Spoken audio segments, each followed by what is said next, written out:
All right. Thank you guys so much for being with us tonight. Today is Wednesday, October 29th. So this is our monthly Q&A for the month of October. This is just an informal time for us to come together and get a chance to talk about homeschooling, unschooling, world schooling, where I can answer any questions that you might have. And of course, others of you, if you've been homeschooling as well, feel free to chime in and add your experiences and your wisdom and your insight right alongside me. But yeah, I started doing these sessions every month, like I would say over a year ago now. We've been doing this. And I love it. I really look forward to having these calls with you guys every single month because it's an awesome time for us to come together and connect and really just talk about some of the questions that you have and address any fears or concerns that you might be going through. And we are a smaller crowd tonight, so if you have any particular questions, feel free to just unmute yourself and talk. You're more than welcome to unmute yourself and talk. Or if you don't feel comfortable talking, that's totally fine. You can drop your questions in the chat, and I'll be happy to make sure that I answer each one of them. I'm also live on TikTok as well, but I will answer the questions with the people here in Zoom first, and then if we still have time left over at the end, I'll address any questions from the people in TikTok. All right, so who would like to start us off today? What is a question that you have in your mind about homeschooling, unschooling, world schooling?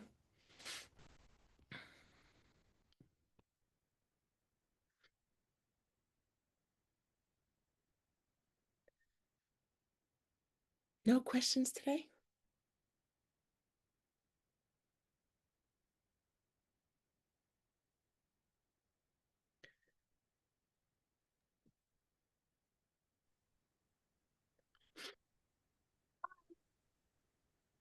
Literally just heard about you from a friend today at our homeschool community day.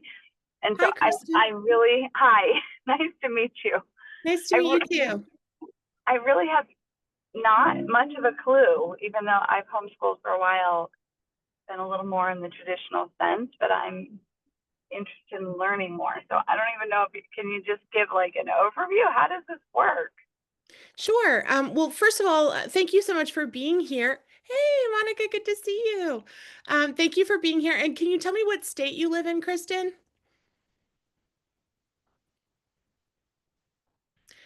And actually, for all of you that are listening, if you could just type in the chat and let me know what state you guys are from, so I know who we have represented in the house here, because homeschooling and unschooling is going to look different in every state.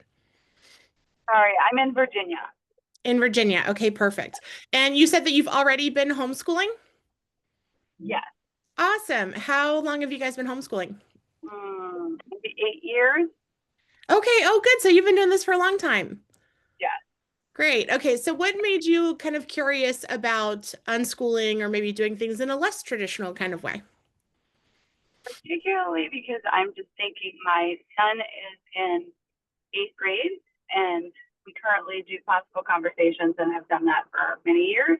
Mhm. But as he is headed into high school, I'm trying to look at all the different options because maybe this isn't the right fit, or maybe it is, or maybe we haven't even thought outside the box. Yeah. So that's where I am. Okay. Well, that is a good place to be.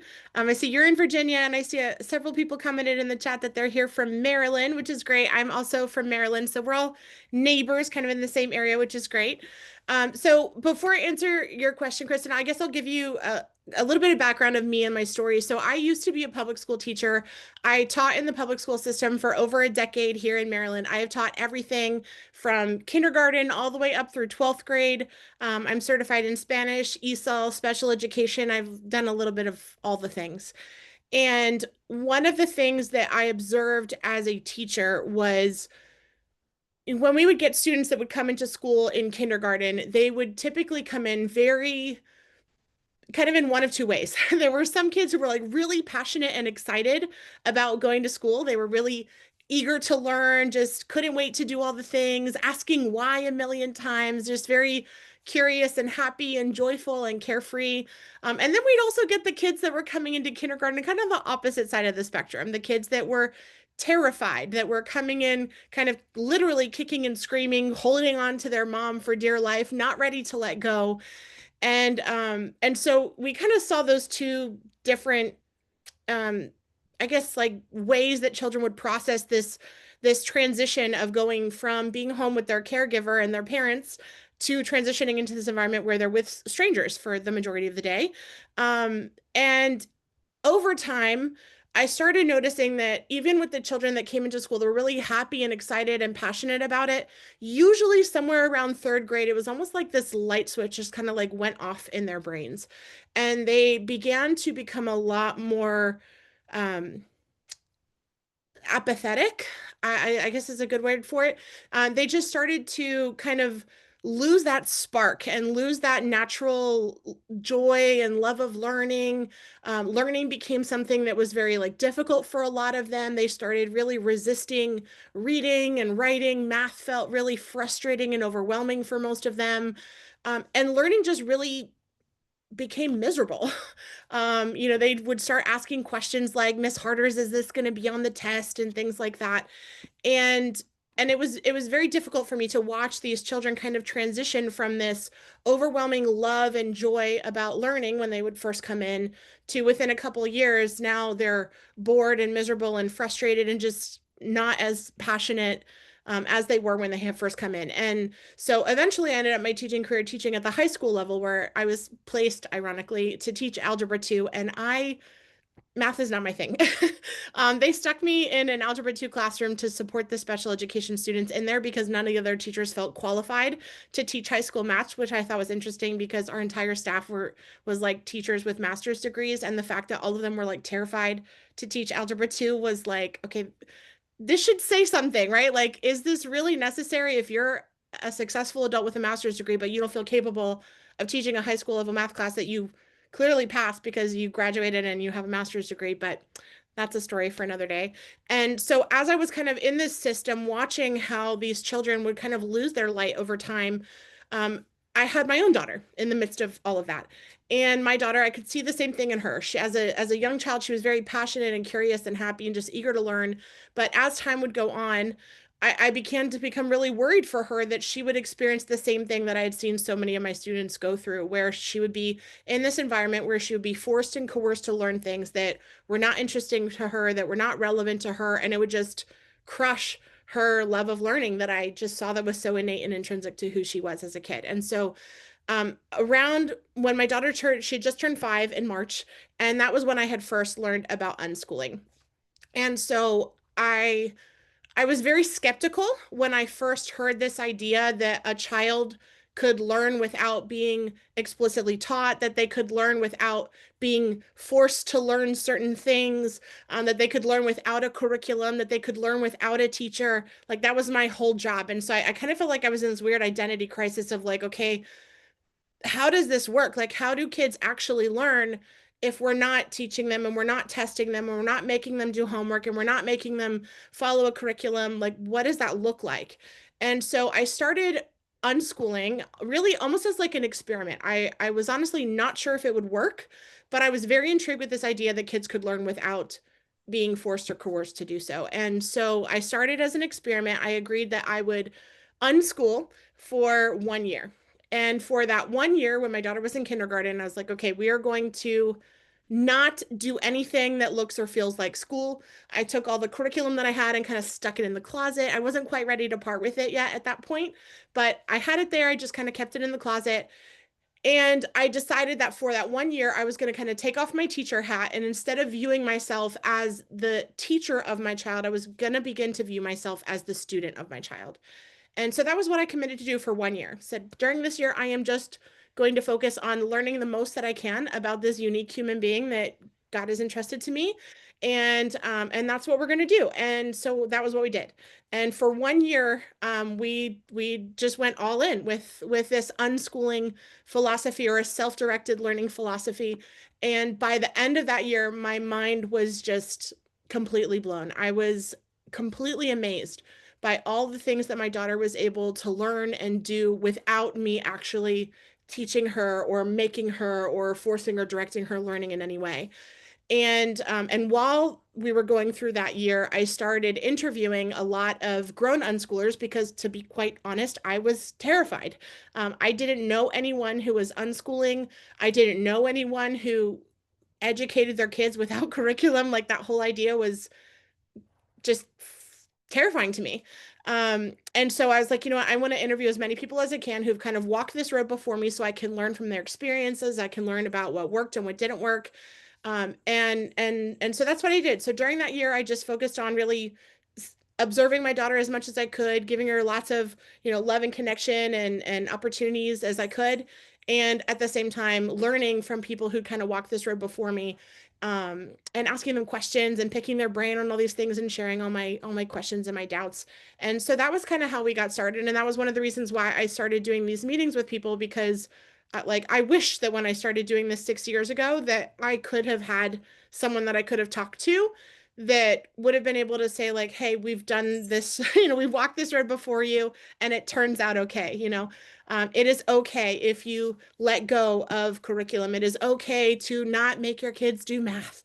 It is okay to not force your kid to read Shakespeare, right? Like, all these things that were so ingrained in my brain from being a teacher, it would have helped me a lot to have someone that I could kind of talk to and bounce these ideas off of. And yeah, so that's why I started doing these conversations with people, just to talk about what's possible when we give our children the best gift that we could ever give them, and that is freedom and time to pursue the things that they really love and figure out who they are and what they're passionate about and what their unique purpose is in this world.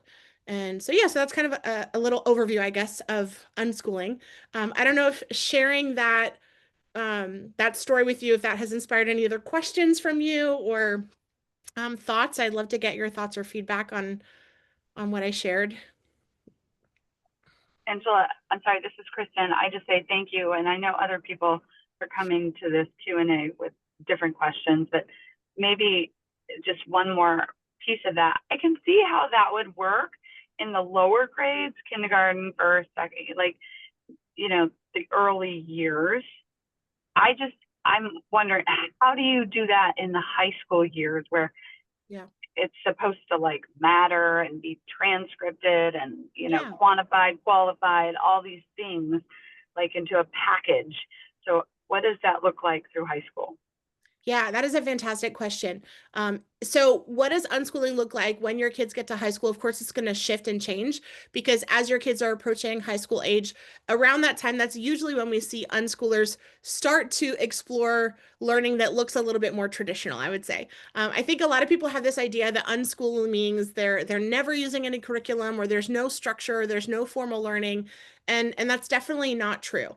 That's kind of why I don't really like the term unschooling particularly, but that's kind of the term we were stuck with. So I prefer the term self-directed education, because I think that better communicates kind of the heart of what we're doing. So with self-directed education, the child is the one who's choosing what they learn, when they learn, where they learn, how they learn, and why they learn. And so for someone who's in high school, or is a teenager, at that point, they're going to start thinking about, okay, what are the goals that I have for after I finish this season of my life, after I graduate, what do I want to do? So for a student that says, you know what, I want to become an engineer, and in order for me to do that, I have to go to college, and in order for me to go to college, I have to take the SAT, and in order for me to take the SAT, I have to learn some algebra. Now we're kind of working back, and it's like, okay, now how do I want to learn algebra? Right? So then that's where that self-direction comes into play. But it's not like it's kind of like working backwards in that sense of, like, what are my goals? What are the things that I want to achieve and accomplish? And then how do I want to work backwards to be able to do that? And so for some kids, especially in the area of math, I think that's the big one, that it's really hard to unschool algebra 2 in the sense of, like, most people are not going to be learning algebra 2 kind of through osmosis as they're just going about their daily life. That's one of those things that, most kids will try to learn in a little bit more formal way, whether that be taking a class on Khan Academy, or hiring a private tutor, or doing it through a co-op, or participating and learning in other ways. But yeah, that's normally what we see kind of happening when they get to the high school age. So sometimes it does look a little bit more formal, but the difference is that the child is the one that's choosing it. Thank you. You're welcome. All right. Let me see. We got some questions here in the chat. I see Jay Smith said, I'm in Maryland. I had a question about the dual enrollment and the benefits of using the umbrella for my 11th grader. Hey, okay. So for an 11th grader, and if you're interested in dual enrollment, so for those of you who are not familiar, dual enrollment is basically this opportunity where students are able to earn both college credit and high school credit at the same time. And this is an awesome, awesome opportunity for students, especially ones that are college bound, because you can save so much time, so much money. I highly recommend that if your high schooler is thinking about going to college, they should 1,000% be doing dual enrollment at some point. So if you have a high schooler and you live in Maryland, I would definitely recommend, instead of joining Peaceful Worldschoolers, which is our homeschool umbrella, I would recommend that you join PAX Academy, which is our private school for homeschoolers, unschoolers, and worldschoolers. PAX Academy has different dual enrollment partnerships and agreements with 5 different universities. And so by enrolling in PAX Academy, your children will be able to have the freedom and flexibility of unschooling, but we issue accredited transcripts, diplomas, all that other stuff like a private school would. So that way they're getting a diploma from a private school as opposed to like a mom diploma. Although a mom diploma is totally fine, your child can graduate. You are more than welcome to create a diploma for them in your basement, and they can use that diploma to go to college and all those things. But I will say it makes it 1,000 times easier to make the transition to college or back to school or getting a job or whatever, when they're able to present a diploma from an accredited institution. And so I would definitely recommend PAX Academy. Like I said, we have 5 different university partnerships, and so yeah, I don't know if you had specific questions about the dual enrollment program or the different options that we have. Every partnership that we have kind of offers something a little bit different, and everyone has different things that I really love about each of the different kinds of partners that we have. And so yeah, they're really, really awesome opportunities. I can kind of run through them really quick. One of our dual enrollment partnerships is Bottega University.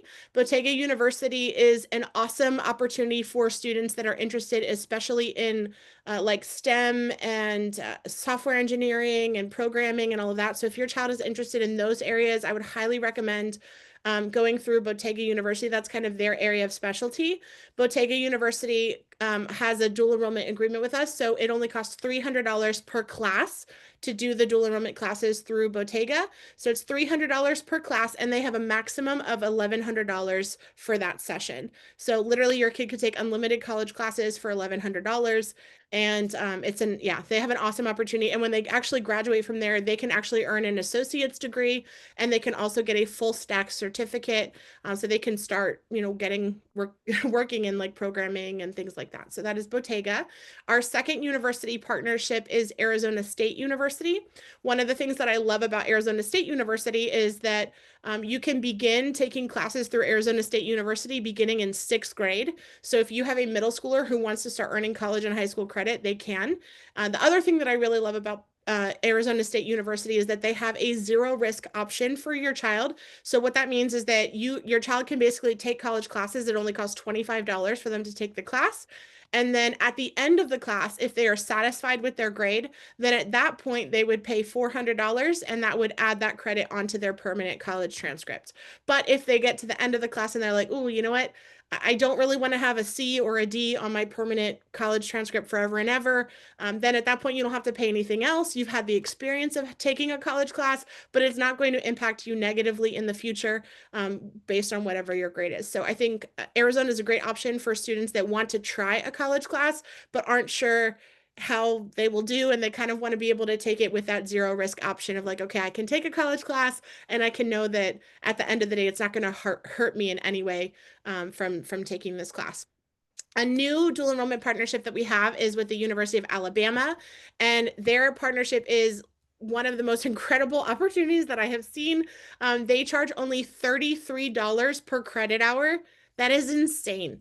$33 per credit hour. One of the things that I love about the University of Alabama is that they not only offer classes online for math and science and English and social studies, all kind of the major subjects, but they also offer classes for the arts. So they offer languages like Spanish, French, Chinese, Japanese, Arabic, Korean.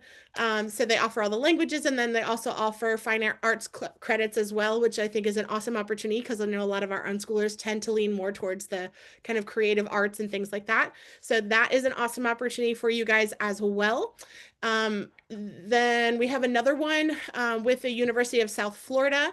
And so that is for students that live in Florida. If you live in Florida, you can join our partnership with the University of South Florida, and you will actually be able to earn college credits completely free. The state of Florida actually offers a grant for students that are enrolled in PAX Academy to be able to take those courses totally free. So that's an awesome opportunity. And then we also just recently, this last week, got a new partnership with the University of Chattanooga in Tennessee for our students that live in Tennessee. So if you live in Tennessee, you could take advantage of those classes as well. And they also are free. The first 5 classes are free, again, because of a grant for students that are in Tennessee. So those are the 5 different university partnerships that we have through PAX Academy. Like I said, they don't have to take it, but I highly, highly, highly recommend it because the difference between a high school level US history class and a college US history class is not that much. And so if you're going to put forth the time and the effort to learn US history, which is a graduation for high school requirement, like graduation, then you may as well get the college credit for it as well. Same with English, right? Everyone has to do English 101, English 102. It doesn't matter what you're studying in college, you have to do English at some point. And so again, if you're going to take your time to learn English, you may as well get the college credit for it as well. Thank you so much. Yeah. Sierra said, how does unschooling work when our kids get to secondary school and start preparing for that? My son is in upper primary, but he wants to go to Oxford. I fear if we unschool, he won't make it if he doesn't get foundations early. So that's a really good question, Sierra. I think a big part of that conversation, again, goes back to like, what are your child's goals? If your child wants to go to Oxford, then they're going to be preparing themselves in a particular way that's going to have them be on that path because that is their passion, right? Like if your child wants to go to Oxford or Harvard or any of these other really top tier universities, then they're going to be intrinsically motivated to prepare themselves in that particular way. What I will say that I have learned after interviewing over 100 grown unschoolers is that unschoolers learn extremely quickly. They learn extremely well. They are very efficient with their learning because everything that they're doing is self-directed. Everything that they're learning in the way that they believe is best. They're learning about what they believe is best. And so they're able to learn these different content areas very, very, very quickly. I have had multiple unschoolers tell me that they learned all 13 years of math in 6 months or less. Literally. That was a big concern of mine, as I was like, oh my gosh, how are they? I was teaching algebra 2. So it was like, how is an unschooler going to learn algebra 2 to be able to go to college? And every single unschooler that I interviewed, all of them told me that they didn't do any formal math at all until they were at the point where they were ready to go to college. And then at that point, because they had a reason to learn these higher levels of math, they started studying. And it was usually around 15, 16, 17 years old. And every single one said that they learned all 13 years of math enough to be able to pass the college entrance exams and get into college. And they did all of that in 6 months or less. So it is definitely, definitely possible. All right, Leah said, I know I'm a bit lost in not knowing how to let my 5-year-old lead. If she just wants to play video games, I feel I need to give her some sort of curriculum or something besides TV shows or video games. Leah, thank you so much for sharing that. And I think the video game issue is a big concern, I think, in the unschooling world, and different unschoolers would have different ways that they would answer your question. I think there's some unschoolers that advocate firmly for giving your children freedom when it comes to technology. And they would say that as you give your children freedom with technology, they're going to learn how to self-regulate. They're not going to be on screens forever. They will find other things to do. I could tell you from my personal experience, that has been the case with my daughter. I was very worried that if I just let my daughter play on her iPad whenever she wanted to, that she would never want to do anything else. And that is not true. My daughter's 11 years old and she pretty much has freedom when it comes to her iPad. And playing games and things like that, and she does, like, she's able to have like a really good balance, I think. She's able to put it aside and do other things, and she pursues other interests that she has, but she also uses her iPad as a tool to be able to continue her learning and things that are important to her. So my daughter, she's 11 now. She loves to do digital art, graphic design. She likes to do animations. She's designed logos. She started 3 businesses already. And so she's designed her logos through Procreate and all these different things. So even though she's using a screen, there's still valuable learning that's happening, even in playing video games or playing on Roblox or whatever. On the flip side of that, I know that there are families who get nervous about their children playing video games for long periods of time and prefer to either limit that or restrict that. I think it's something that you kind of have to figure out what is going to be the best fit for you and your family and what's in alignment with your beliefs and your values. It's something that, I mentioned my daughter does really well with having like freedom when it comes to screens, but my son, not so much. My son is 7 and he has a really, really hard time transitioning away from screens. And he also has a hard time um, being wise about the things that he's like watching. And so that's been something that's been really hard for us is like they kind of go down this, I don't know, it's like this world of YouTube, like when they're watching YouTube and things just pop up. And so that's been an issue that I've seen with my son that hasn't really been as much of an issue with my daughter. So we kind of handle that a little bit differently with my son. We like deleted YouTube. He doesn't have his own iPad at all. Like he has to use either my device or in fact, I don't even have an iPad. He uses my best friend's iPad. So he has to ask her for permission to do that. He's only able to like play games typically if someone is playing with him or watching him. And yeah, he just kind of needs a little bit more support in that sense. But again, I think it's something that you've just kind of got to figure out what is going to be the best fit for you and for your family. I don't know that there's any one right answer to how to handle the video games and things like that. But what I will say is that especially when they're young, I think the more that you can be present and engage with them, the less they actually want to do things like that.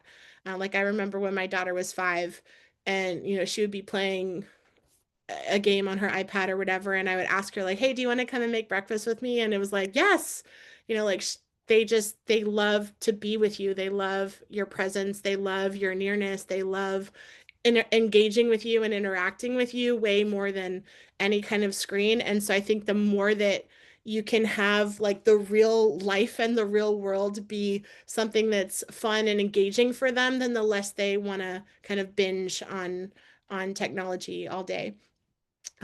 But yeah, I don't know. If anyone else has any thoughts on that question, feel free to chime in. I'd love to hear your thoughts as well.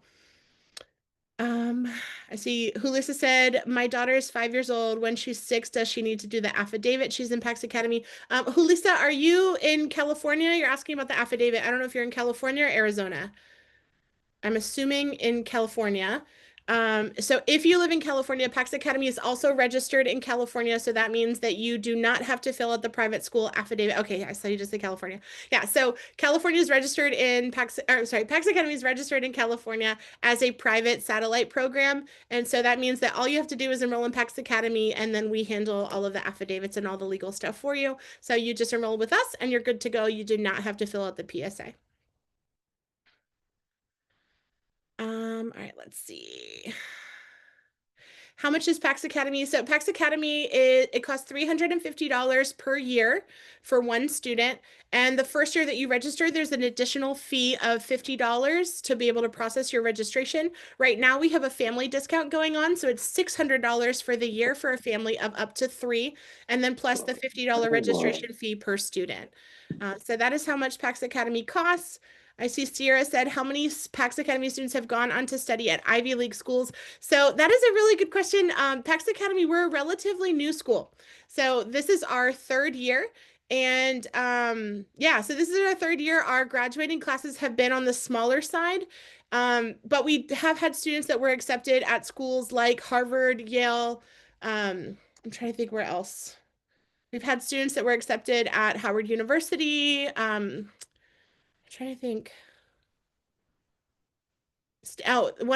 We had a girl who was accepted at Stanford. I can't remember all the different universities off the top of my head. So yes, we have had students that have been accepted at Ivy League schools. That being said, I think a lot of the students that have started in PAX Academy, a lot of them that kind of decided to pull out of school in the high school age, they pulled out because they were struggling with the typical high school environment. So I think a lot of our students are more geared towards like the trades and things like that, but we do have some students that are seeking to go on to college and participate in Ivy Leagues and things like that, and they have been able to do that so far, which is great. Jay Smith says, does PAX Academy have an official graduation ceremony at the end of the year? So last year we actually participated in Machi's graduation ceremony here in Maryland. Because we are a private school with an international accreditation, that means we have students from all over the world. And so we have kind of people that are everywhere. I tried my best around graduation time to try to look and see what are the different homeschool graduations that are available in different areas, so that people who live in California that maybe can't come to Maryland for our graduation here can still find something where they can participate locally. In the future, I would like to be able to have, like, I think as PAX Academy grows, I would like to be able to offer our own graduation in the different areas where we have different students. But of course, in order for that to happen, we need, the parents that are in our community to kind of take the initiative for planning and doing all of those kinds of things, because like I said, we have people from all over the place. But here in Maryland, we do have a graduation ceremony. This year, I'm not sure yet if we're going to continue participating in the graduation ceremony with MACHI, which is the Maryland Association for Christian Home Educators. So we have that one that we participated with last year. If we have enough of our students and enough interest to be able to host our own, I would love to be able to host our own. But last year we participated with MACHI and it was great. Our students got to participate with a bunch of other homeschoolers that were from around Maryland, and it was wonderful to see them walk across the stage at the University of Maryland, and so that was really cool. Rachel said, how does a child transform from a child who isn't a self-starter in learning to being self-directed? Oh, Rachel, that is such a good question. I think that being self-directed is like our natural state, right? Like humans are naturally born wanting to learn. We're born naturally curious. We're born naturally wanting to ask questions. We're born wanting to discover things and wanting to explore the world around us and wanting to engage with the world around us. We are naturally born to learn. We're naturally wired for learning. And I think that what happens is that when we put our children into a school system where that individual curiosity and the individual passion is really squelched, they kind of lose touch with that ability to be able to be self-directed. And I would see this a lot with my students when they would get to high school. It was one of the things that was so frustrating and shocking for me as a teacher, because I would see these, teenage boys, they're like 17, 18 years old, and they would just be like, I don't know what to do. Like they literally needed you to like read the instructions to them and tell them step by step by step what to do. And if something like went wrong, there was no resourcefulness of like, how can I solve this problem or how can I figure this out? It was just like, Miss Harders, this doesn't work, or Miss Harders, I need help with this. Like it was that learned helplessness that they get from being within that school system, because they've spent their entire lives being told what to do and how to do it their entire life. And they've been told their entire lives that making a mistake or being wrong is bad. And so they're terrified. They're terrified of making a mistake. They're terrified of getting the answer wrong. So they don't take educational risks like they used to. They're terrified of, being embarrassed in front of their peers and all of these other things that it's just kind of a part of like the toxic schooling environment. And so, yeah, so when they first come out of that system, especially, I think the more that they're in the system, the longer it takes for them to kind of come out of that. And that's why we usually recommend that for someone who has been in a structured, compulsory learning situation, whether that be in public school, in private school, or even for those of us who maybe have been doing like the school at home kind of homeschooling for a while, it takes time for them to really go through that deschooling process, where during the deschooling process, basically you're going to live like school does not exist. You're going to imagine for a moment in your brain that there's no such thing as school, and you're just going to kind of let them be. Let them be. And most people recommend to go through this deschooling process for 1 month for every year that they have been in school. So what that means is that if you have an 11th grader, I saw someone has an 11th grader in here, your 11th grader probably also attended kindergarten. So that means they will need 12 months or basically a full year of deschooling before you even try to start doing anything that looks or feels like school.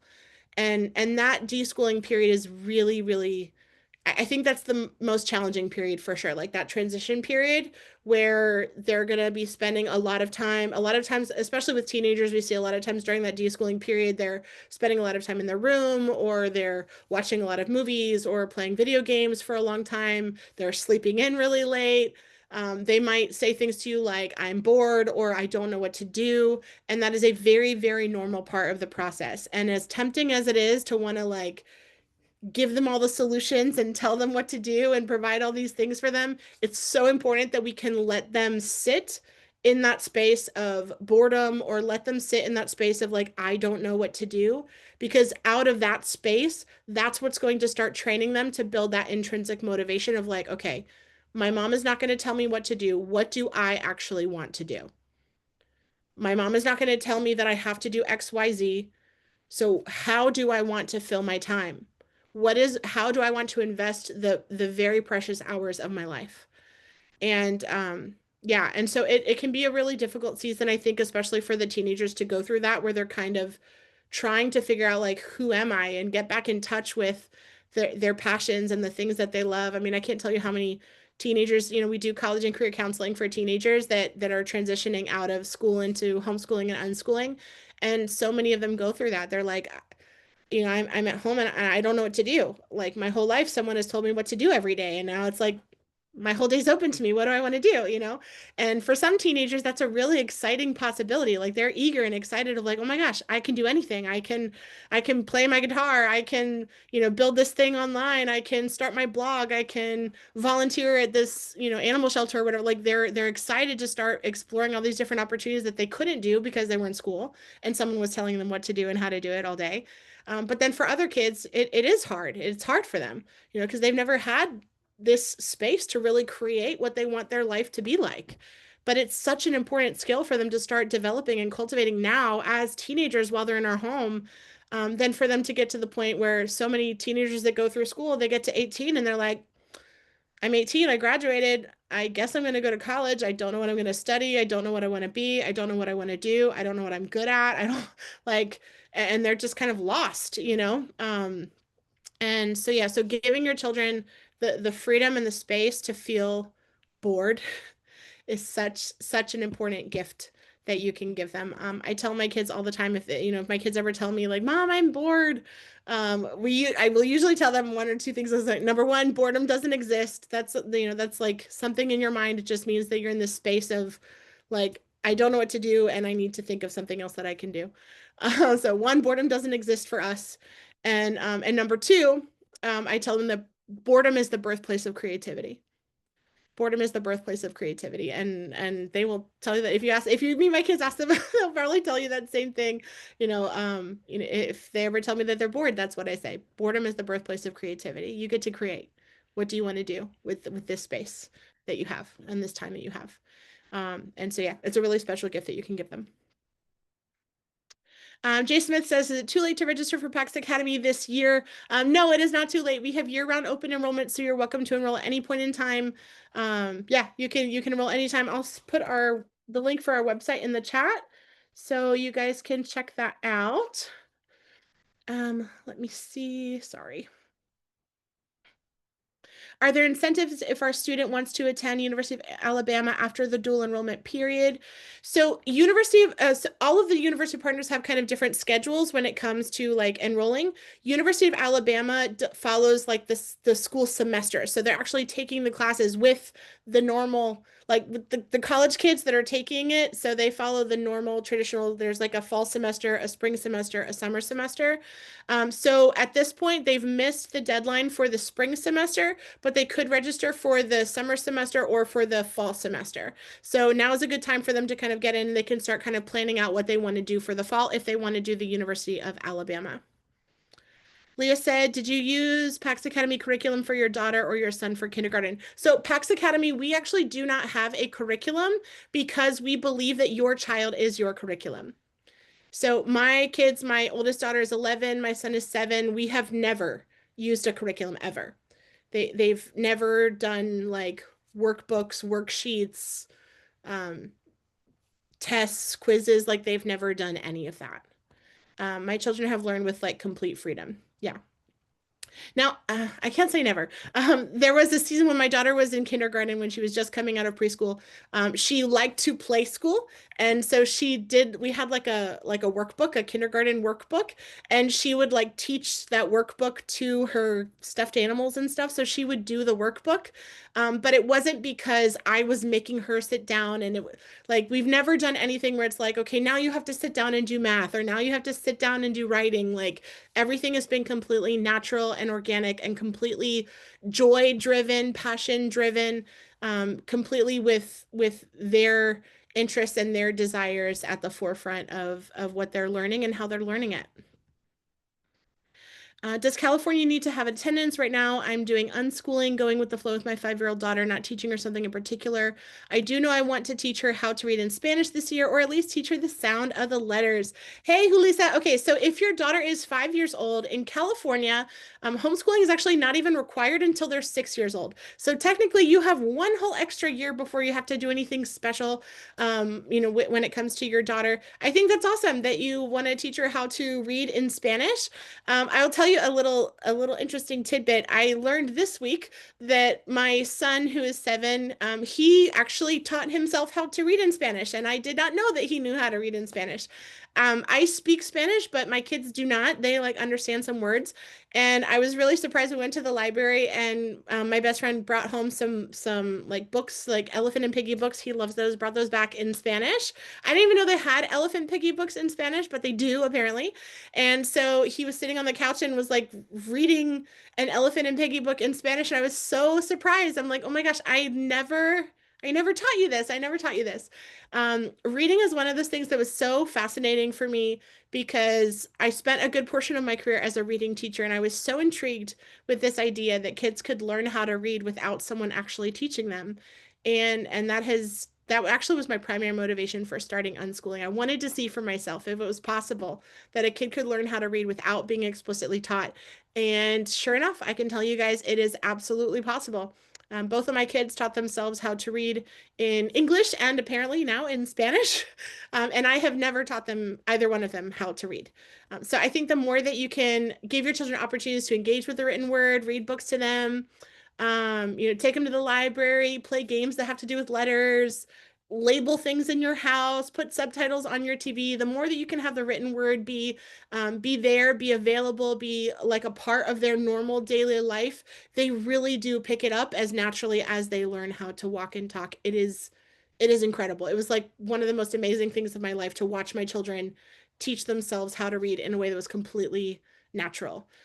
So yeah, really cool. But yes, they will learn. They will learn, I promise. Okay. Darius said, Angela, can you tell us more about curriculum, or what would be the better way to teach a kindergarten whose primary language is not English? Okay, so kind of same thing. So because we advocate for a self-directed learning philosophy, I actually recommend that you do not use any curriculum, especially with children that are in elementary school, unless your child is wanting to learn through using a curriculum. That is my personal recommendation. I think that so a curriculum is basically someone else's agenda, of what someone else thinks that your child should read or write about or things like that. And rather than doing that, I would rather have you follow the interests of your child. So for example, a curriculum might say, okay, today you have to learn about, I don't know, the rock cycle, right? And maybe your kid isn't interested in rocks. Maybe your son is obsessed with bugs and he wants to learn about bugs. It doesn't really matter if he's learning about bugs or learning about rocks.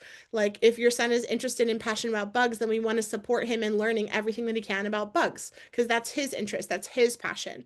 And what happens is when we try to force our kids to learn things just because the curriculum says, when they're not interested in that and it's not something that's relevant to them, it's not something that they're engaged with, then it has like the opposite effect. It like destroys their love of learning. It destroys their natural curiosity. It makes them really start to be resistant about different topics. And that's where we start to hear kids say things like, I hate reading, or I hate math, or reading is boring, or I don't like, science or history, whatever it may be.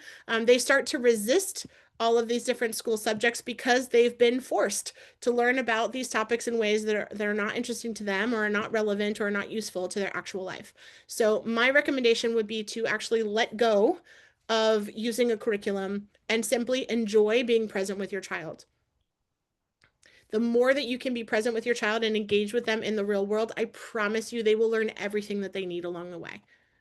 You do not have to have a curriculum to tell you what to do and how to do it. Jay said, what are the benefits for a second grader in PAX Academy versus the Peaceful Worldschoolers umbrella? So for people who are not familiar, the Peaceful Worldschoolers umbrella is our homeschool umbrella that is only for families that are here in Maryland. And PAX Academy is our private school for unschoolers. And so because PAX Academy is a private school, we serve families from all 50 states. But if you live in Maryland, then you have the choice. You can choose to either enroll in the umbrella, so in the Peaceful Worldschoolers umbrella, or you can enroll in PAX Academy. So when you enroll in the umbrella, you're provided with that legal covering of not having to deal with the portfolio with the state. You don't have to report to the state. You don't have to deal with the state at all. You're under our umbrella. So when you enroll in the umbrella, you basically pay the $100 fee. It's $100 per family per year. Everybody leaves you alone, including us. You can kind of, do your thing. And then once a year we meet to do an annual review. We do our annual reviews via Zoom, very similar to this. We break out into breakout rooms though, and you'll get a chance to talk and connect with other homeschoolers that are in your county and really just reflect and celebrate your year. We celebrate all the awesome things that your kids learned and accomplished. We also talk about any challenges that you may have encountered along the way. And then we discuss any changes that you want to make going forward in the future. It is meant to be zero stress for you. We do not require you to submit a portfolio, none of that stuff. So the umbrella is just, you pay the fee. Like I said, everyone leaves you alone. We check the boxes and you're done. Because PAX Academy is a private school, it does cost a little bit more, but like I said, you also get a lot more. So families that are enrolled in PAX Academy, you'll be able to order like a student and teacher ID badge, which you can use to get a bunch of additional benefits.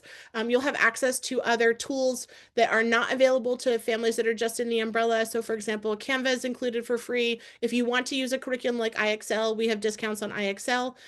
We also offer Starfall for free, ABC Mouse for free. So there's a lot of other resources that are available for our elementary age kids that are not available to people that are just in the umbrella.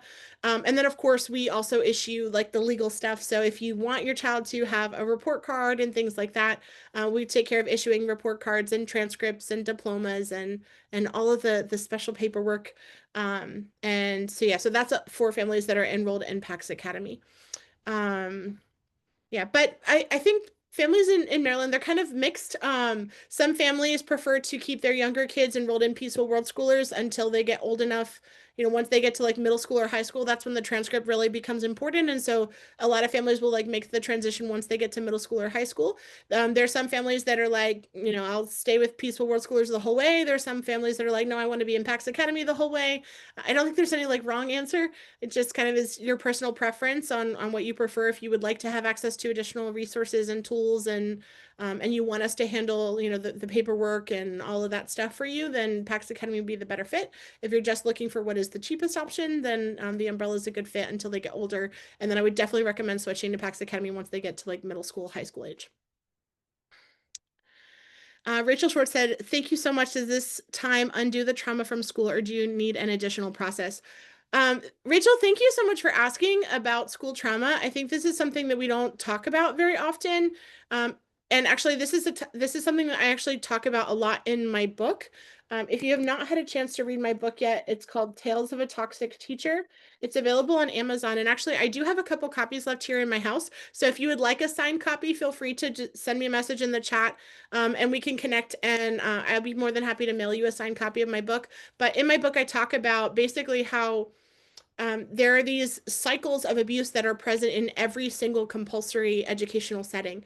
And it was one of the reasons why I knew that I had to get out of teaching. I could no longer continue to be a cog in this wheel where I was literally like my job required me to interact with students in a way that I now know to be abusive and toxic.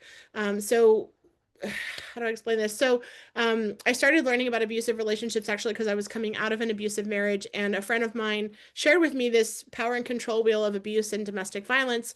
And during that season, she gave me this wheel. Let me see if I can find it. I can show you all.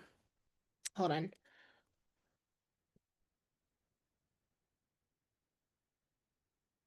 Let me see. Sorry, hang tight with me 1 second. I'm trying to see if I can find it here.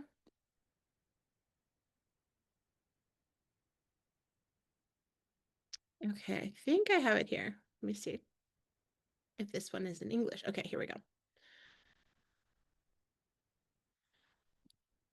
I'm gonna share my screen for a second, so I'll show you this here. All right, so this is the power and control wheel of abuse and violence. And basically, as you can see from this picture here, we have power and control. Can you guys read this okay? Can you see this okay? Let me zoom in. So there's power and control is always at the center of every abusive relationship. And that's how it all begins. And when you think about my role as a teacher, my role as a teacher means that I have power and control over children, right? It's my job. I'm the authority figure. I'm put in this position where I have authority over them. I have power over them. I have control over them. And anytime that we have one human being that is exerting power and control over another human being, that is when we see abuse happen. And you can reflect on your life and all the different ways that this could apply to you. Any instance where there's power and control, where one human being is trying to exert power and control over another human being without their consent, we will experience abuse. And so the way that abuse shows up is through all these different like spokes around here.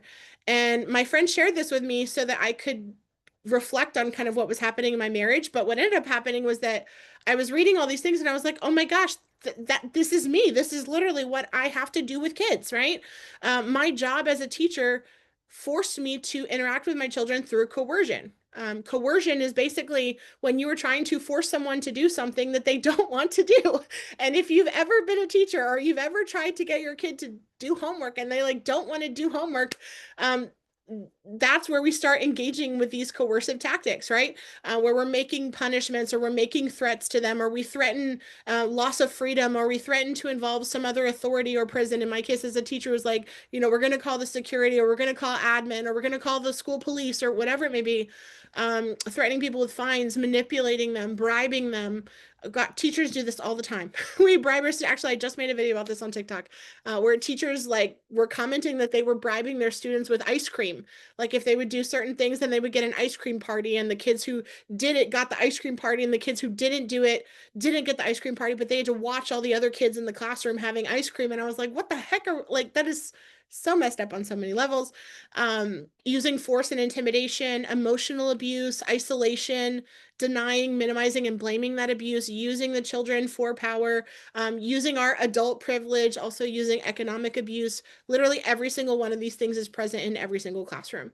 You could have like the best teacher in the world, but the dynamics of the school system itself require teachers to use these tactics in order to do their job, right? Like I can't make a child learn Spanish without doing these things, as much as I wish that I could. And that was why I ended up leaving teaching. But being in this system where for us, like we don't, like these tactics for us, they've become so normalized that we don't even see it as abuse anymore, right? Like our children are in this system where someone else is literally exerting power and control over them, threatening to them. And you feel free to comment in the chat if your children have experienced any of these things, where there's a teacher that might be yelling at them or screaming at them, forcing them to do tasks that are useless, silencing them, telling them they're not allowed to speak.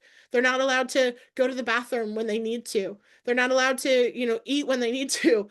Humiliating children in the example that I gave of like, oh, if you don't do this, then, you know, you're the bad one that didn't get ice cream. Like the behavior charts that we see in elementary classrooms, all of that is so normalized for us, but it is a way of humiliating kids, publicly shaming them, basically, stonewalling them, ignoring students, making fun of students. If you've been in a teacher's lounge, you know, teachers do this all the time. And it's not cool, but so students are in this environment where they're being exposed to all of these different abusive tactics day in and day out for year after year after year after year. And it creates trauma.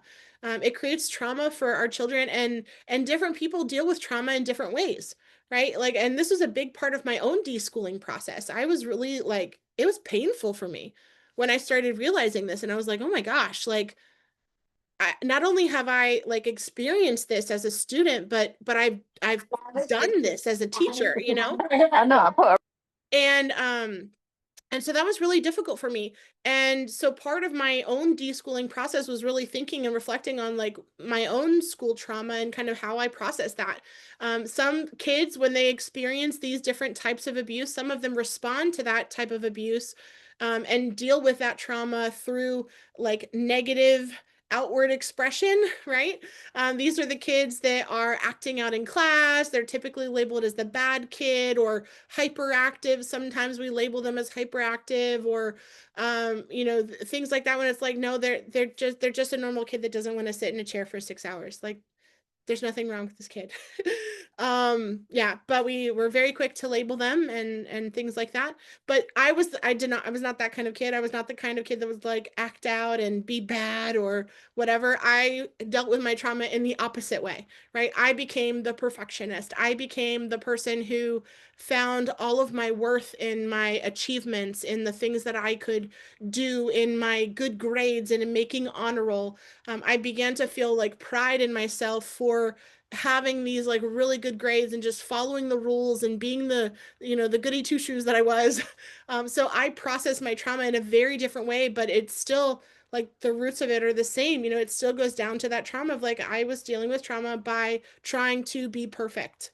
And along with that comes depression. We see a lot of kids that kind of shift towards that way of dealing with this kind of trauma. They deal with it through having a lot of depression, anxiety, a lot of the perfectionist traits, finding their worth and their value in the things that they do and what they can produce in their grades, seeking approval from adults and authority figures. So everyone is going to handle abuse and trauma in different ways. And that's a big part of the deschooling process is figuring out like, okay, how have I dealt with my own school trauma? How has my child dealt with their own school trauma?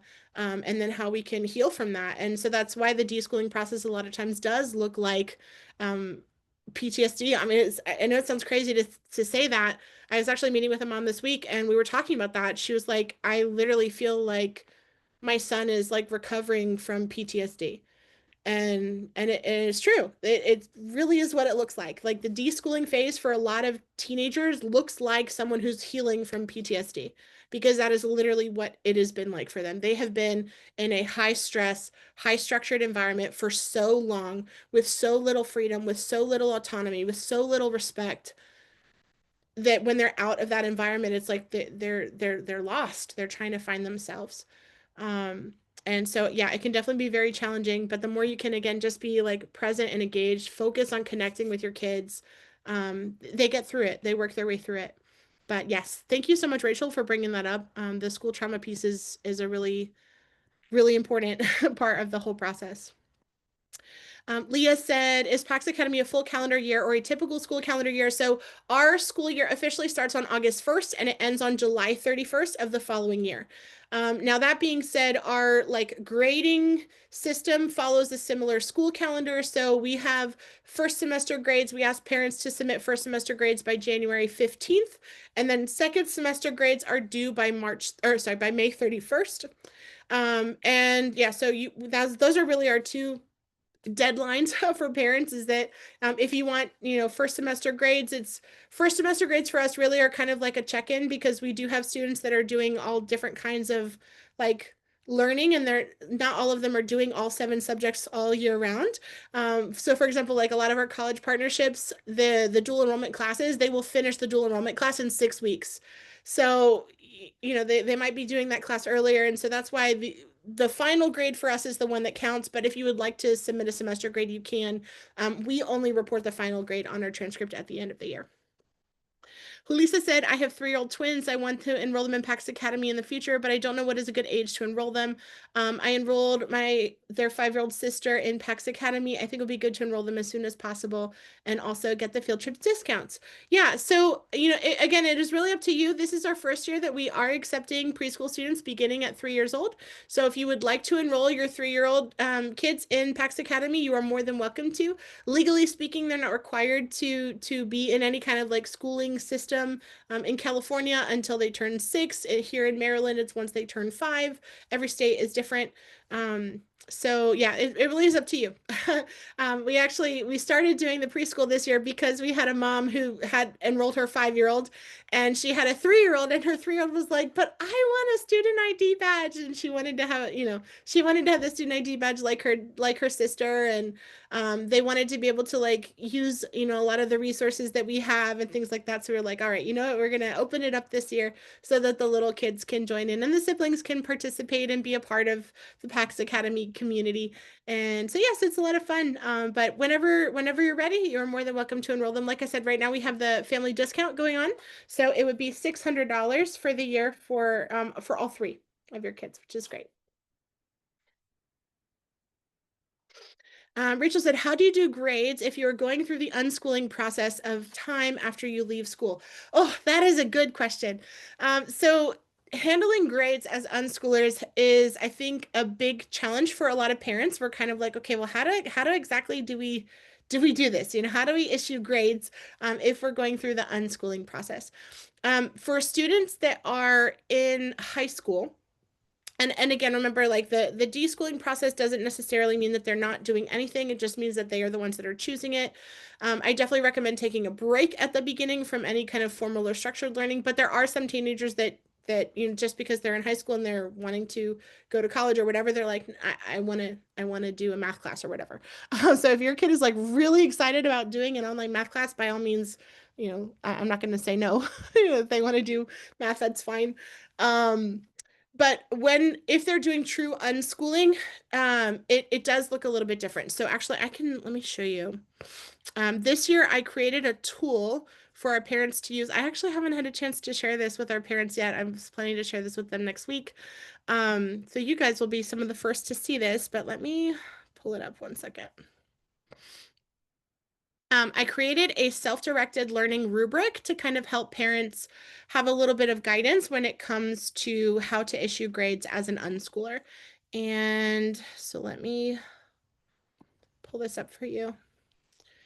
We really are like re-envisioning what education can be and what education can look like for our students. And it's a really cool thing that we are building together. Let me share my screen so you can see this rubric.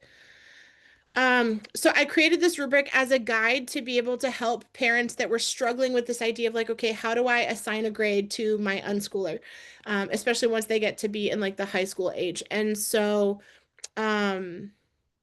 for example, let's take English, right? So if your child were to be doing English and they're in high school, they have 3 different choices for how they can earn their credits for English. Well, for all the subjects, but in the case of English, they can either take a class, they can take a test, or they can do what we call taking their time. Taking a class is very easy, right? If they're like, okay, to earn my English credit, I'm going to take English 101 through Arizona State University.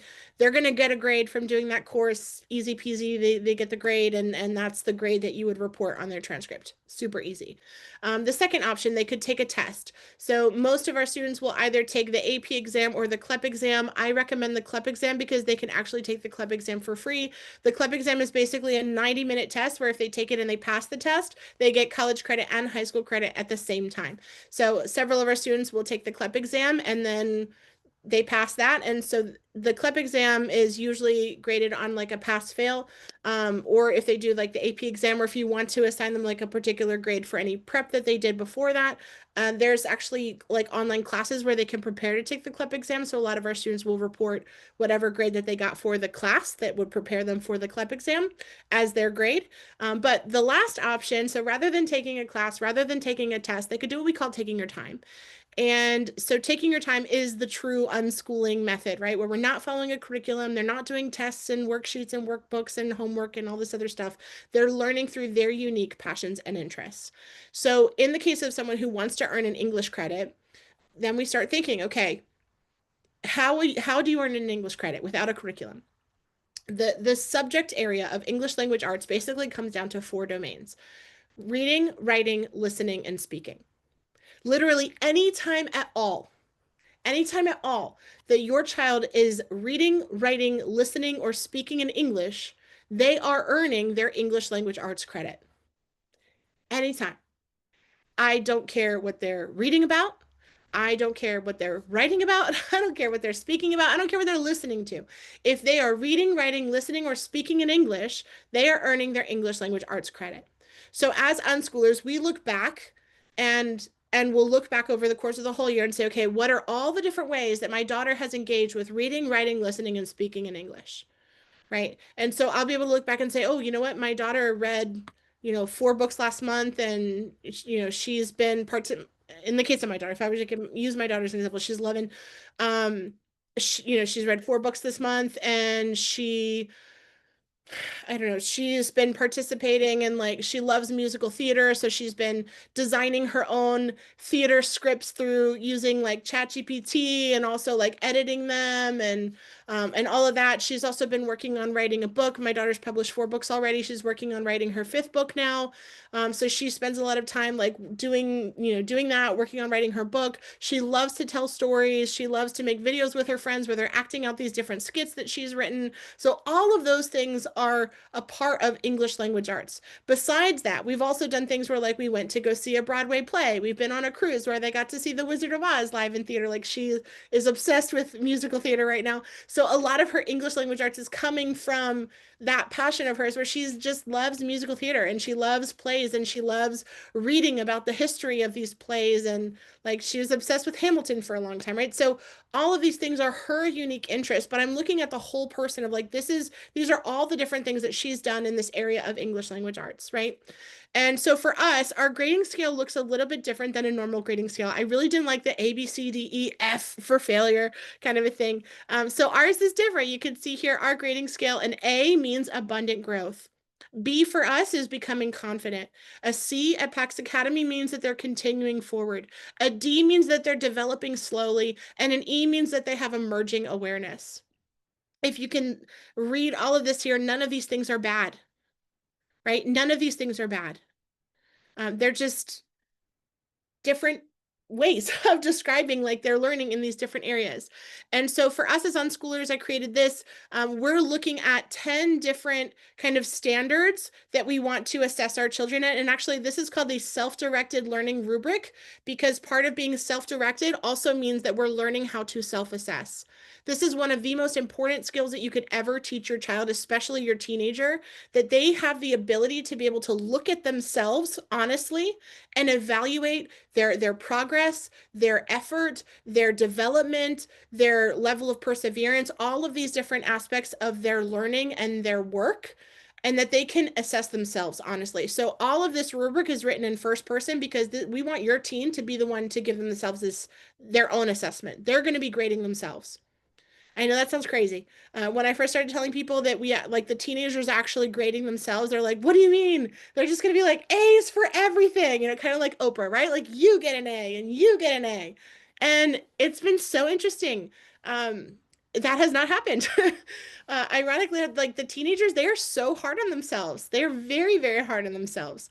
And yeah, it's funny. I see the opposite. Like the parents are the ones who are like A's for everything, and the teenagers like, no, I think I deserve a C for this. But it's such an important skill that they can really start to learn, how do I honestly and accurately evaluate myself and my progress.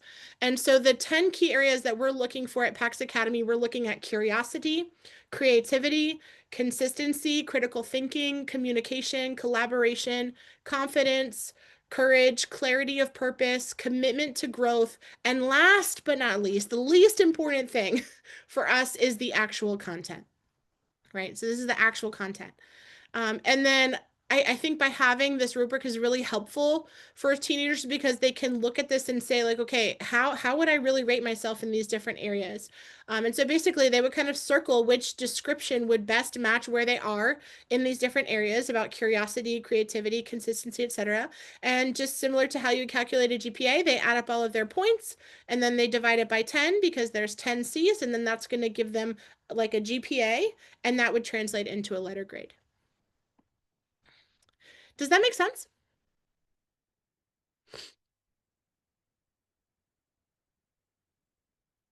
Yes. Okay. I don't know. So I would love to know if you think that that would be helpful. Like I said, this is something that I'm planning to introduce to our families soon so that they'll be able to use this. But that was a big question that I got last year too. I think a lot of parents were struggling with like, okay, how do I put what my kid is learning about into like a letter grade? You know, how do I assign a letter grade to these things that they're doing because the learning doesn't look traditional, right? And it's going to look different for every kid based on whatever the things are that your child is interested in. And so you can look at the things that your child is interested in and then just begin to start practicing asking yourself, what is my child learning when? Right. So, yeah, well, actually, please comment and let me know what are the things that your child is interested in. Um, and as you look at these things that your children are interested in, again, start thinking about like, okay, how is, my son really loves grow a garden in Roblox, right? That's a game he loves to play in Roblox. So I start asking myself that question. What is my child learning when he's playing grow a garden in Roblox? What are the things that he's learning? It would be easy for me to just kind of sit back and judge him and like, oh, he's just playing Roblox. He's just gaming, boring. He's not learning anything. But that's not true. There's valuable learning that's happening even in him playing Grow a Garden in Roblox, right? He's learning about different animal or different like vegetables and plants and stuff like that. There's like money that they have to exchange for the different things. They have to look at the weight of the different things. There's bartering that's involved there. He's interacting with other people like in the chat. So he's practicing writing and reading as well. There's different instructions that they have to read. Each of the plants has different like details about the different plants and how they grow and what they need to be able to grow. So he's learning about all these different things related to science and English language arts and math and all of this mapping out his garden, which is a social studies skill. So there's all these different skills that are a part of him playing Grow a Garden on Roblox.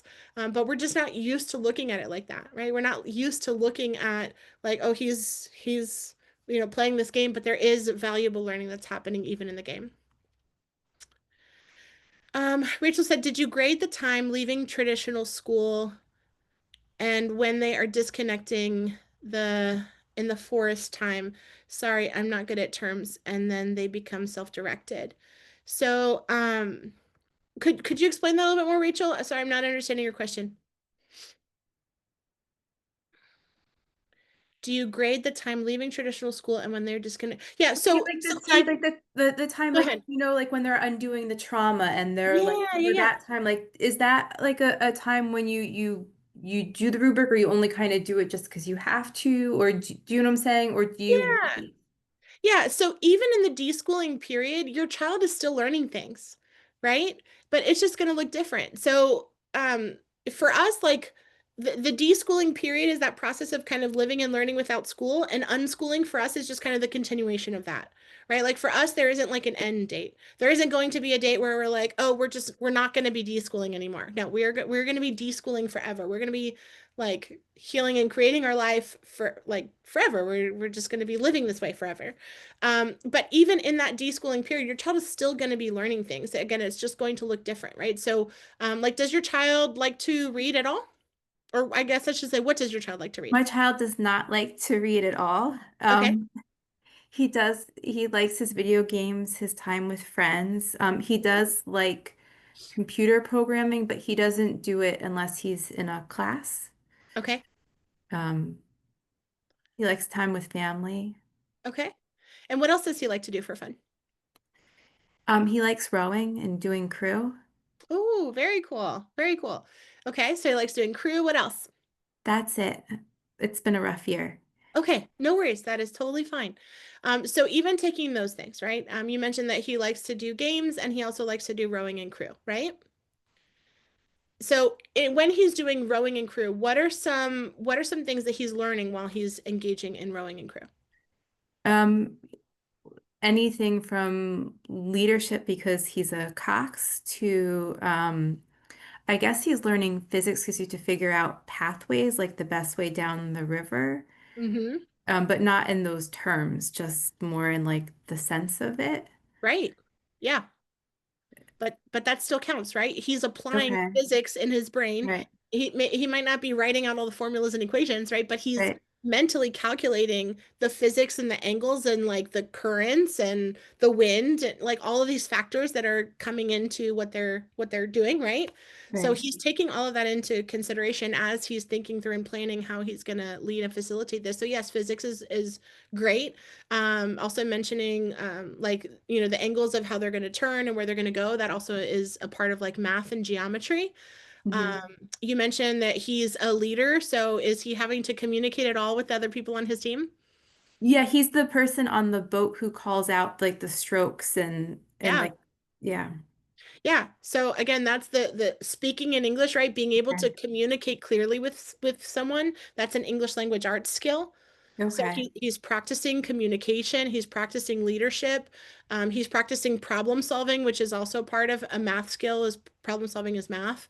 Looking for patterns, that's also a part of math, right? Of course, the physical education part, he's engaging in physical labor and work, Right. right? I'm sure he's probably learned something about his body and his muscles over the course that he's been doing this, right? Yeah. Yeah. So even in that one activity, he's covered like 5 or 6 different subjects. That's a really amazing way to think about it. Yeah. Yeah. So the learning is happening. It just doesn't look like what we're used to it looking like. And same with Roblox. You know, like oh my gosh, I judged my daughter so bad when she was little. Roblox, like them playing games was like a big source of contention for me. That was really hard for me to like let go of. And I had a mentor of mine, an unschooling mentor. She's been unschooling longer than I've been alive. And she was like, Angela, when was the last time that you actually played with your daughter? And I was like, I've never played Roblox with her. Like, what do you mean? No, like I'm grown. Why am I going to play Roblox? And she was like, I challenge you to join your child in her joy. Best advice this lady ever gave me. She said, join your child in her joy. And so I did. So the next time my daughter wanted to play Roblox, I was like, okay, cool. I'm going to sit down. I'm going to play Roblox with you. And she was like, while you're playing with her, look for the learning that she's doing while she's playing this game.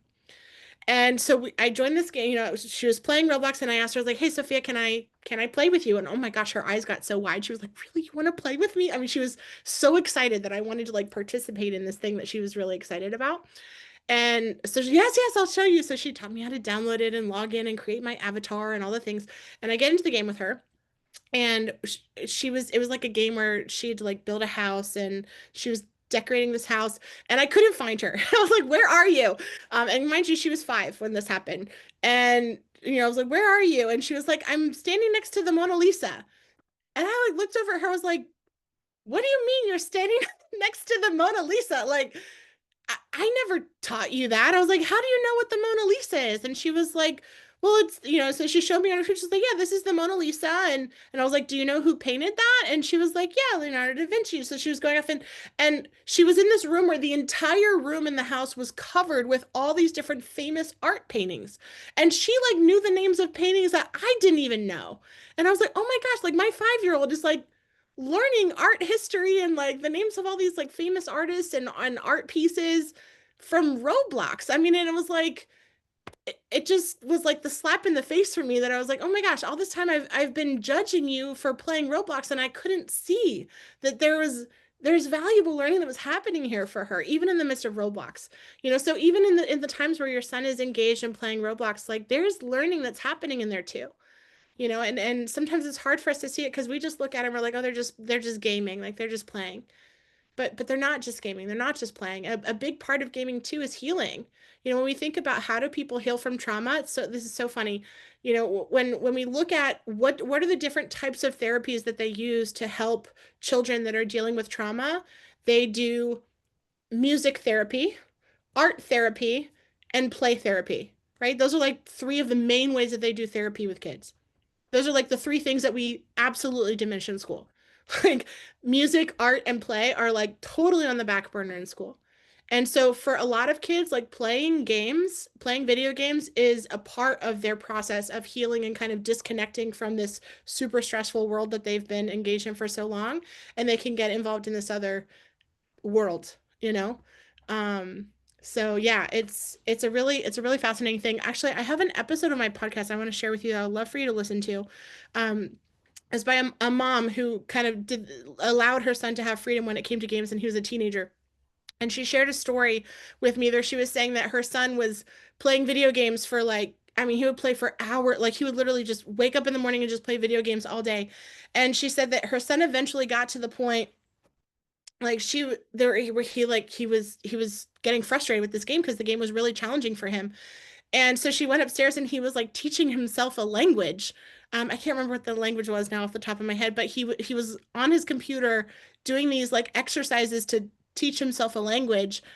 And she was like, "What are you doing?" Like, and he was like, "Oh my gosh, like the game was so challenging. I needed to take a break, and so I'm teaching myself a language because the game was like too hard."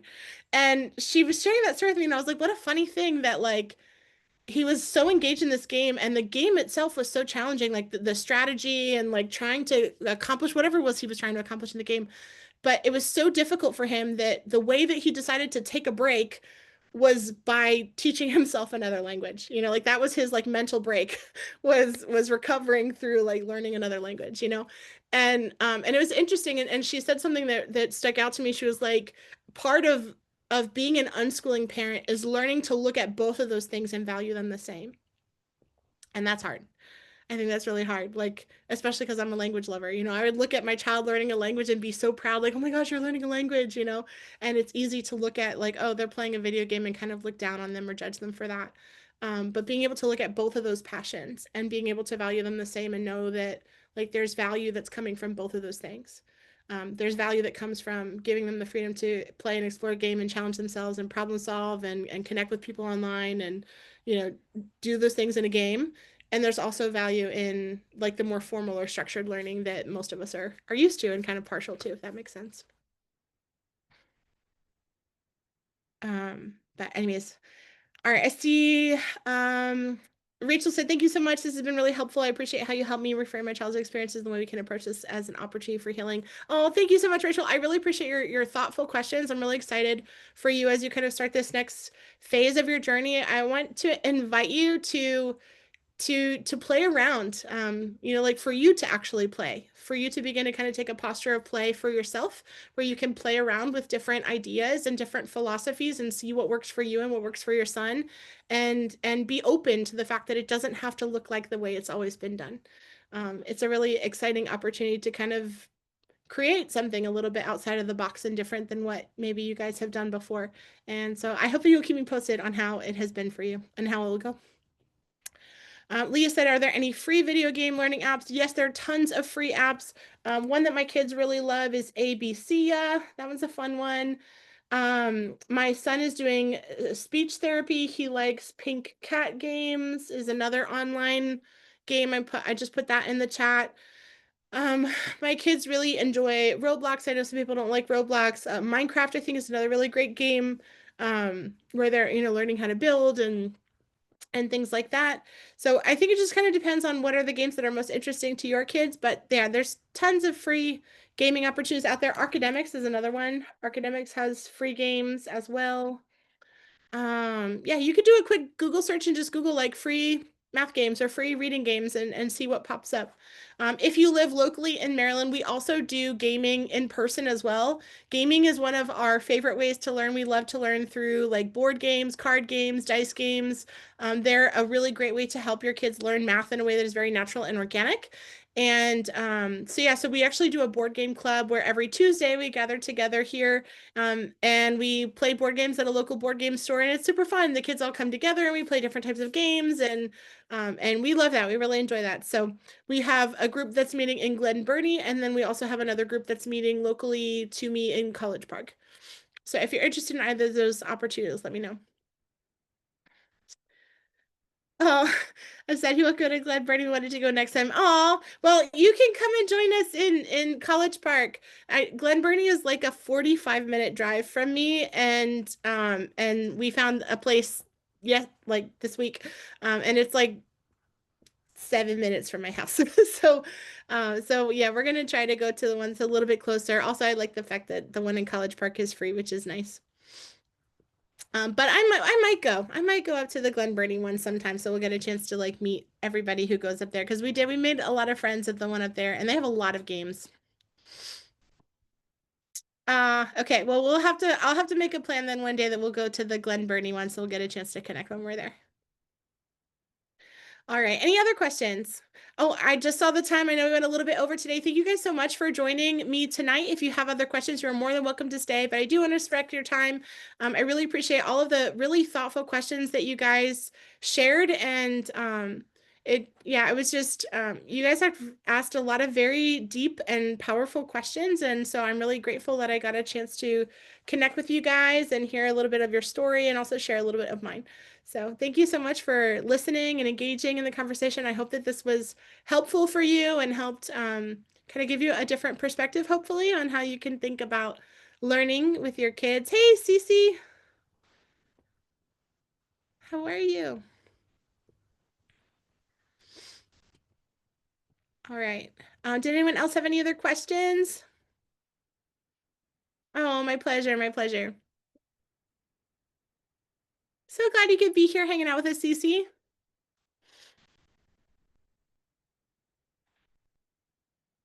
All right. Any other questions?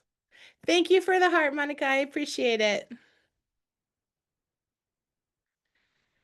All right. Well, if no one else has any other questions, I will go ahead and sign off for today.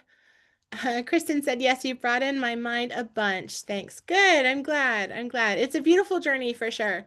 I think that's the most difficult part is like getting out of the mentality that we all have had for so long that like learning has to be in this order and in this way and with these tools. And it's like, no, it doesn't have to look like that. It can look like anything we want it to look like. And yeah, it's a really beautiful thing when we can embrace like a life of learning with joy. So I'm excited for you, Kristen. You're in a good place. You're in a good place. The title of my book is Tales of a Toxic Teacher. Let me see if I can find the Amazon link for you. Hold on 1 second. If you would like a signed copy, let me know. I have, like I said, I have a couple pages. I have a couple books left over here. I have books in Spanish and English.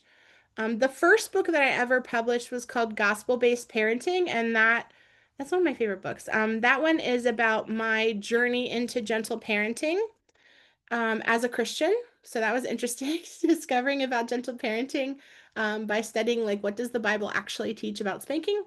And then my latest book is The Tales of a Toxic Teacher. So I just dropped that one in the comments for you guys.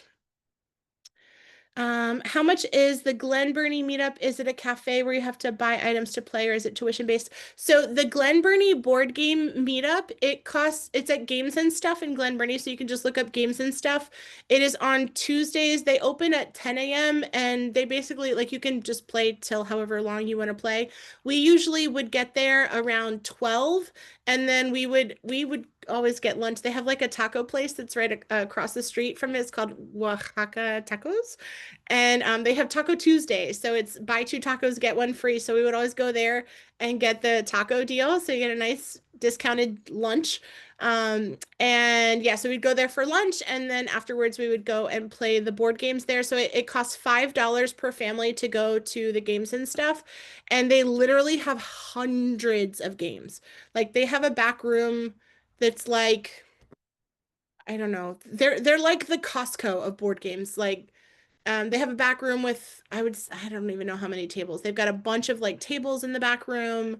And they just have hundreds of games that have like already been opened and you can play all of the games there. They have a really, really nice expensive games like Wingspan and Wormspan, but they also have classic games like chess. This last time my kids like played chess. They have games for all different types of ages. Yeah, all kinds of things. So we love that gaming place. I really, really like it there, but like I said, I'm trying to go a little bit closer to home. So I mean, $5 isn't a lot to be able to like go and play board games. I just wanted to play closer to home, so I don't have to sit in like hours of traffic every week. Yeah, $5 is cheap. Yep, you pay $5, and that's for your whole family. Like it's not per person. So when you go there, you just have to tell them that you're a part of like the homeschool deal. Normally, I think they charge $10 per person, but for the homeschool deal, it's $5 for the whole family. So whoever's with you, you pay the $5, and you all get to go in and yeah, How are the games at the place by me? So we just went there this week. They don't have as many games, but they do have a lot of really good games. So it's a much smaller selection. I would say they probably have like maybe two really big bookshelves, like bookcases full, whereas like the games and stuff in Glen Burnie, they have like they have like more than 10 bookshelves there. Whereas the Game Castle, which is the one in Game Castle is the one in College Park, and the Game Castle has like maybe two bookshelves. So it's definitely a lot smaller. The Game Castle has also like four tables. Um yeah, it have like four tables, but the games and stuff has like 20 tables. It's just much bigger. Much bigger and a lot more games. Yeah, and then they also have games too that you can buy, and I asked them if we could like bring our own games. They said we could bring our own games. I saw on their calendar actually too, they have like a local game designer who's actually going to let us kind of like beta test their game. And so yeah, so that sounds like a fun thing to kind of be the first person to play these new games. And so I'm excited to go try that out, try out some new games. I don't know if you guys, I was sharing with our Anne Arundel County group, we did a hike last week with, or not last week, it was the week before, with a guy. Took us on like a birding hike for our weekly field trip. And the guy was sharing with us while we were on the hike that his wife was the one who designed the Wingspan game. And I was like, oh my gosh, I had no idea. Have you guys ever played Wingspan before? I love Wingspan. It's one of like my favorite games. My daughter loves birds and yeah. But we love that game. And I had no idea. I'm like that his wife is a Marylander and that she like created this game. And so it was really cool. I got a chance to like picture, talk with her about kind of her process and how that worked. Um, yes, yes, I did. So I did a lot of the interviews. I have a lot of unreleased interviews. I tried to record some of the interviews for my podcast. And so if you are interested in hearing my podcast, you could look up the Peaceful Worldschooling podcast. If you want to hear other people's interviews, there's the Exploring Unschooling podcast. The Exploring Unschooling podcast was my lifesaver when I first started this. That is a podcast by Pamela Rickia. She's been unschooling longer than I've been alive, and she's done like hundreds of interviews with people as well, like way more than me. And so that was really helpful. And then another website too that you can also look at if you're looking for data is Peter Gray actually did a study where he interviewed several grown unschoolers as well. Hold on, let me see. They have there's a website also, grownunschoolers.com. Let me see if I can send you. Nope, it's not this one. Hold on.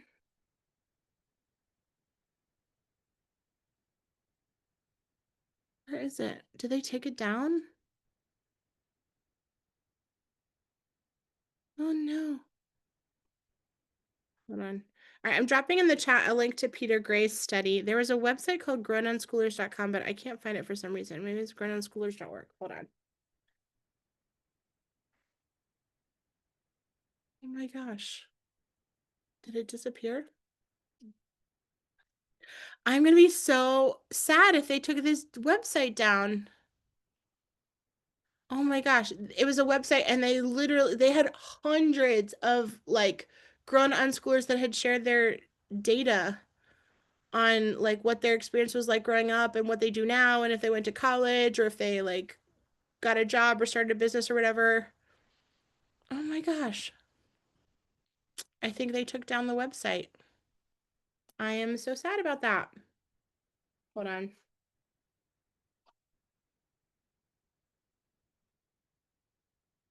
Oh man, that makes me so sad.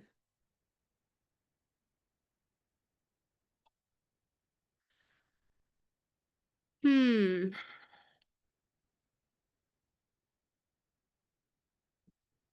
Sorry, guys. I'm trying really hard to find this website and I don't know where it is.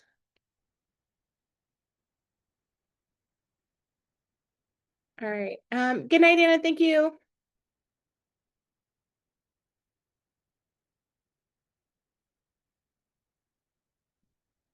Oh no. They gave up their website. That is so sad.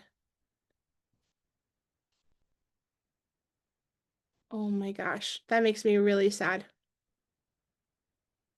Okay, well, the Grown Unschoolers website is now gone. That is so, so sad.